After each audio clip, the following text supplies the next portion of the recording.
उचगाव येथील महावितरण कार्यालयानं जनतेला विश्वासात न घेता स्मार्ट प्रीपेड मीटर बसवले. हुकुमशाही पद्धतीनं जनतेवर दबाव आणत असून महागाईच्या झळा सोसणाऱ्या सर्वसामान्य जनतेवर स्मार्ट मीटरच्या माध्यमातून अतिरिक्त आर्थिक भार टाकण्याचा प्रयत्न सुरू असल्याचा आरोप करत शिवसेना उचगाव शाखेच्या वतीनं महावितरण प्रशासनाला तीव्र इशारा देण्यात आला आहे.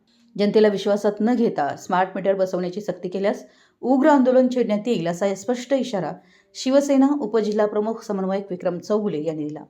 उचगाव येथील महावितरण कार्यालयात शाखा अभियंत्यांना निवेदन देताना चौगुले यांनी स्मार्ट मीटर संदर्भात अनेक प्रश्न उपस्थित केले.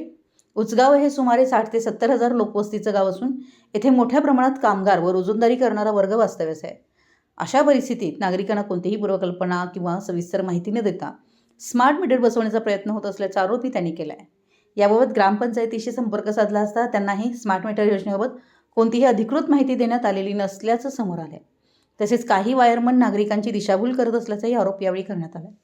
स्मार्ट मीटरचे फायदे आणि तोटे नागरिकांना समजावून सांगणे आवश्यक असून अर्थिंग नसलेल्या घरांचं होणार संभाव्य नुकसान, प्लगमध्ये उपकरणं जोडलेली असताना वीज वापर गणना यासारख्या मुद्द्यांवर जनजागृती करणं गरजेचं असल्याचं विक्रम चौगुले यांनी सांगितलं. लोकांना पूर्ण माहिती देऊन त्यांचा विश्वास संपादन केल्यानंतरच स्मार्ट मीटर बसवावेत अशी मागणी त्यांनी केली आहे. यावेळी शाखा अभियंत्यांनी निवेदन वरिष्ठ अधिकाऱ्यांकडे पाठवून त्यांच्याशी चर्चा घडवून आणण्याचं आश्वासन दिलं. मात्र जनतेला विश्वासात न घेता स्मार्ट मीटर बसवण्याचा प्रयत्न झाल्यास शिवसेना रस्त्यावर उतरून तीव्र आंदोलन करेल असा इशाराही यावेळी देण्यात आला.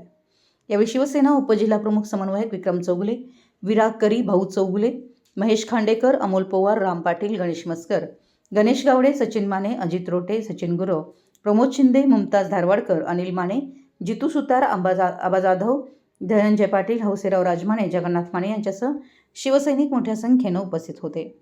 कोल्हापूर प्रतिनिधी, मराठी एस न्यूज.